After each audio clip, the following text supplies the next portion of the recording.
안녕하십니까? 지금부터 2018학년도 연세대학교 수시 모집 화학 논술 시험에 대한 해설을 시작하도록 하겠습니다. 출제 의도, 제시문 분석에 이어서 각 문제에 대한 해설을 진행하겠습니다. 먼저 출제 의도에 대해서 말씀드리겠습니다. 고등학교 화학 교과 과정에서 배우는 핵심적인 개념들을 이해하는지 평가하고자 하였습니다. 모든 제시문은 4종 교과서에서 공통적으로 다루는 내용이며 특정 학습 범위에 치우치지 않고 화학 교과 과정에 균형 있는 학습을 유도하기 위해 화학 1교과서와 화학 2교과서의 비중이 비슷하도록 발췌하였습니다. 모든 문항은 고등학교 화학 교과 과정 및 성취 기준에 근거하여 출제함으로써 교과서를 위주로 충실히 공부한 학생들이 수월하게 답안을 작성할 수 있도록 하였습니다. 자, 그러면 이제 제시문 분석을 해볼까요? 자, 첫 번째 제시문 가에서는 원자, 핵과 전자의 발견 실험을 바탕으로 한 원자 모형의 변천 과정을 제시하고 있습니다. 제시문 나에서는 보호의 수소 원자 모형과 관련된 수소의 선 스펙트럼을 제시하고 있습니다. 다음은 제시문 다를 볼까요? 물질을 구성하는 원자들의 대표적인 화학 결합인 이온 결합과 공유 결합을 설명하고 있으며 전자쌍 반발 이론으로 예측한 분자 구조와 분자의 물리적, 화학적 성질이 연관되어 있음을 제시하고 있습니다. 제시문 라에서는 용해도의 개념을 설명하고 고체와 기체의 용해도가 온도에 따라 변화함을 그래프를 통해서 제시하고 있습니다. 마지막으로 제시문 마에서는 촉매의 일반적인 특징과 산업적으로 이용되는 사례를 제시하고 있습니다. 또한 생물체 내에서 생체 촉매로 작용하는 효소의 일반적인 특징과 관련된 반응의 예를 제시하고 있습니다. 자, 그럼 이제 문제를 살펴보도록 하겠습니다. 문제 1번. 문제를 한번 읽어보겠습니다. 제시문 가와 나는 원자 모형의 변천 과정을 기술한 것이다. 제시문 나에서 언급한 수소의 선 스펙트럼을 설명하기 위해 보호가 제안한 원자 모형을 설명하시오. 먼저 원자 모형을 설명하고요. 또한 보호 원자 모형의 한계를 설명한 후 이를 보완한 현대 원자 모형을 오비탈에 기초하여 설명하시오라는 문제입니다. 이 문제는 원자 모형에 관한 이해를 하고 있는가를 물어보는 문제가 되겠죠. 자, 그러면 문제 1번에 대한 해설로 들어가 보겠습니다. 자, 먼저 앞서 문제에서 선 스펙트럼에 대한 이야기를 하고 있는데요. 그림에서 선 스펙트럼을 볼 수가 있습니다. 수소 방정관이 특정한 몇 개 파장의 빛만 방출한다는 것은 들뜬 상태의 수소 원자가 특정 에너지의 빛만 방출한다는 뜻이죠. 이는 수소 원자가 가질 수 있는 에너지가 연속적이 아니라 불연속적이라는 것을 의미하고 있습니다. 이런 수소 스펙트럼을 해석하고 새로운 원자 모형을 제안한 것이 바로 보호의 원자 모형이죠. 자, 보호의 원자 모형에서 어떤 제안을 했는지 살펴볼까요? 첫째, 원자 핵 주위의 전자는 무질서하게 존재하는 것이 아니라, 즉 아무 위치에나 존재하는 것이 아니라 특정한 에너지 준위를 가진 원형 궤도를 따라서 원운동을 하고 있다라고 보호의 원자 모형에서 제안하고 있습니다. 둘째로는 에너지 준위가 다른 궤도로 이동할 때 두 궤도의 에너지 준위 차이만큼 에너지를 흡수하거나 방출한다 라는 것을 원자 모형에서 제안하고 있습니다. 자, 이렇게 원자 모형에 대한 새로운 인식을 가져오게 한 보의 원자 모형은 대단히 훌륭한 발견이었습니다. 그러나 이 원자 모형은 한계점을 가지고 있었죠. 보의 원자 모형은 앞서 보여드린 수소 원자의 선 스펙트럼은 설명할 수 있으나 전자 2개 이상을 가진 다전자 원자들의 스펙트럼에 대해서는 설명을 할 수가 없었습니다. 그래서 현대 원자 모형이 대표적인 단어로 오비탈이라고 할 수 있는 현대의 원자 모형이 발전하게 됩니다. 전자 위치와 운동량을 동시에는 정확하게 측정할 수 없으므로 전자가 핵 주위의 특정한 공간에서 전자가 발견될 수 있는 확률을 나타낸다. 제일 중요한 단어죠. 전자가 발견될 수 있는 확률로 나타내는 것이 현대 원자 모형의 오비탈이라는 것입니다.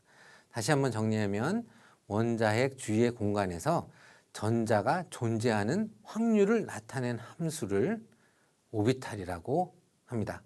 그래서 아래 그림에서 보다시피 s오비탈, p오비탈 등을 예로 제시할 수가 있겠죠. 자, 그러면 다음 문제로 넘어가 보겠습니다. 문제 2번. 제시문 다에서 언급한 전자쌍 반발 이론에 기초하여 메세인과 암모니아의 분자 구조와 극성 여부를 각각 설명하시오. 자, 먼저 분자 구조를 파악하고 이에 극성 여부를 파악하라는 질문입니다. 또한 분자량이 비슷한 메테인과 암모니아의 끓는 점을 비교하라 라고 되어 있습니다. 메테인과 암모니아 분자량은 각각 16, 17로 거의 비슷합니다. 자, 이 문제는 전자쌍 반발 이론의 근거에서 분자에 대한 이해를 높이는 그런 질문을 하고 있는 문제이죠.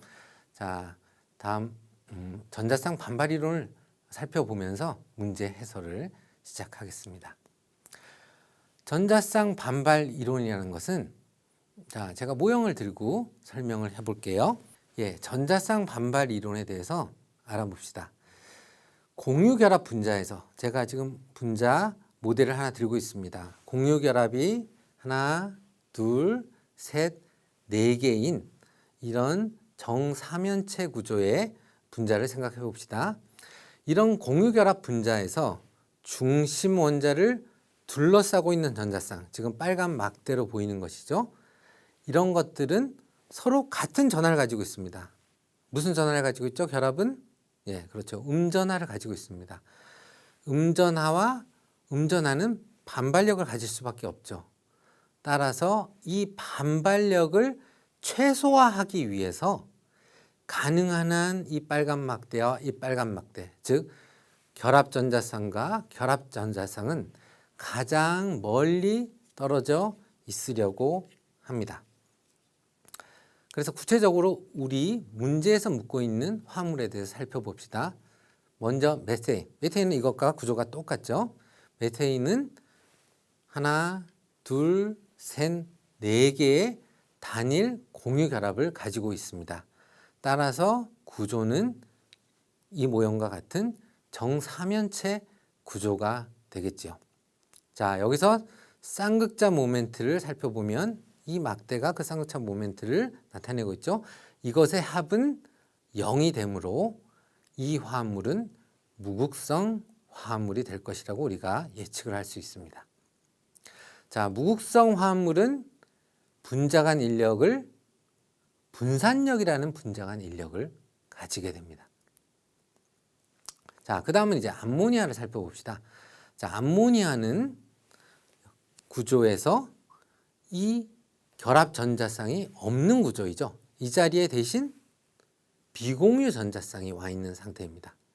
자, 비공유 전자쌍이 오면 일반적인 공유 결합 전자쌍보다 더 반발력이 커지게 됩니다. 따라서 이 모양에서 약간 더 찌그러진 상태로 존재하게 되겠죠. 그래서 이 각도가 정사면체의 109.5도에서 약간 찌그러진 형태인 107도로 좁아지게 됩니다. 그래서 우리가 이 구조를 삼각뿔형 구조라고 부르죠. 그리고 여기서 극성, 무극성 여부를 한번 살펴봅시다. 자, 지금 막대들의 쌍극자 모멘트의 합은 0이 될 수가 없죠. 그렇기 때문에 이 화합물은 극성 화합물이 되겠습니다. 자, 극성 화합물은 분자간 인력으로 쌍극자 힘을 가지게 됩니다. 또한 이 화합물은 암모니아는 중심에 N, 나머지 3개의 수소가 달려있죠. 자, 이런 화합물은 수소 결합을 할 수 있죠. 수소 결합은 앞에 말씀드린 분산력 쌍극자 힘보다 더 강한 결합이 되기 쉽습니다.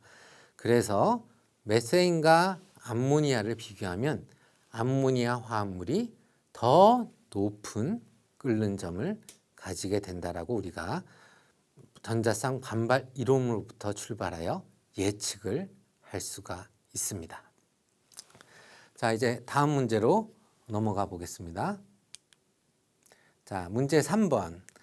제시문 라의 용해도 곡선을 바탕으로 질산칼륨과 산소 기체의 용해 과정의 엔탈피 변화를 입자 사이의 상호작용과 관련지어 각각 설명하시오. 자, 우리 일단 그래프를 보면서 조금 더 생각을 해봅시다. 자, 하단에 나와 있는 그래프를 보겠습니다. 질산칼륨의 용해도 곡선을 보면 온도가 높아질수록 용해도가 높아지고 있습니다. 자, 그 말은 외부에서 열을 제공하면 질산칼륨 입장에서는 열을 흡수하면 더 용해도가 높아진다는 얘기죠. 네, 그 말은 이 반응이 흡열 반응이라는 것을 우리가 예측할 수 있습니다. 반면에 산소 기체의 용해도 곡선을 봅시다. 산소 기체의 용해도 곡선은 온도가 높아질수록 감소하고 있습니다. 즉, 우리가 열을 뺏어낼수록 용해도가 더 증가하는 것이죠. 산소 기체 입장에서 얘기하면 열을 발산해낸 상태, 즉 발열 상태에서 더 용해도가 높다는 얘기죠. 그래서 이 반응은 발열 반응임을 우리가 알 수 있습니다. 자, 그럼 이 과정을 상호 인력의 문제로 어떻게 우리가 해석할 수 있는가에 대해서 좀 더 알아보도록 하겠습니다. 제 손을 한번 보죠. 제가 주먹은 용질이라고 하겠습니다. 자, 용해 전에 상상을 해보면 용질 2개가 인력을 가지고 서로 가까이에 있습니다. 자, 그리고 또 용해 전에 또 무슨 물질이 있죠? 용매들이 있죠. 용매들도 역시 제가 손바닥으로 하면 이렇게 용매들이 입자들이 서로 사이에 인력을 가지고 있습니다. 그런데 이것을 용해시키려면 용매 일부도 끊어내서 자유롭게 해줘야 되고 용질도 끊어내야겠죠. 그 다음에 용해 과정이 발생한 후 용질에 용매가 감싸는 이런 현상이 일어나는 것이 용해 과정입니다. 즉, 인력을 끊고 새로운 인력을 만드는 것이 용해 과정이라고 우리가 이해할 수 있습니다. 자, 그러면 앞서 보여드렸던 질산칼륨의 용해도 곡선에서 우리가 흡열 반응이라는 것을 알 수 있었습니다. 자, 이것을 어떻게 해석할 수 있느냐?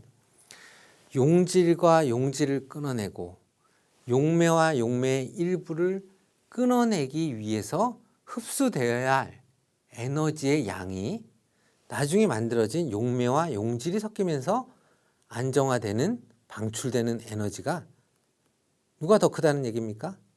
그렇죠. 흡열 반응이니까 우리가 외부에서 에너지를 줘야 된다는 말이니까 처음에 끊어내는 에너지의 양이 더 크다는 거죠. 네.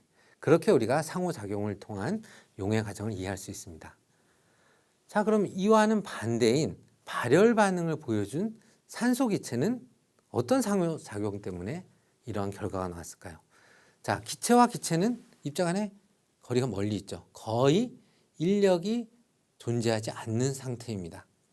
이것이 용매에 용해되면 다시 용질 산소기체에 용매가 둘러싸는 현상이 일어나면서 인력이 생겼죠. 이것에 의해서 안정화됩니다.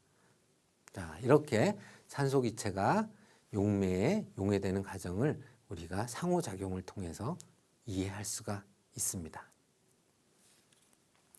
자, 그럼 마지막 문제, 문제 4번으로 넘어가겠습니다. 제시문 마에서 언급한 효소가 화학 반응 속도를 빠르게 하는 이유를 설명하고 효소의 특성을 서술하시오 하는 문제입니다. 자, 이 문제는 이제 촉매에 관한 문제가 되겠고요. 촉매 예 하나 중에 효소를 묻고 있는 거죠. 자, 그러면 효소는 일단 일반적인 촉매의 성격을 가질 것입니다. 효소는 반응 속도를 빠르게 함으로 정촉매입니다. 정촉매라는 것은 활성화 에너지를 감소시켜서 반응 속도를 빠르게 하는 거죠. 네, 그리고 촉매이므로 반응 전과 후에 효소 자체는 변하지 않습니다. 그리고 효소가 가지는 특성 중에 하나가 특정한 기질에 대해서만 촉매 반응을 일으킵니다. 우리가 이것을 효소의 기질 특이성이라고 얘기를 하죠. 예, 이상으로 2018학년도 연세대학교 수시모집 화학논술시험에 대한 해설을 마치도록 하겠습니다. 예, 감사합니다.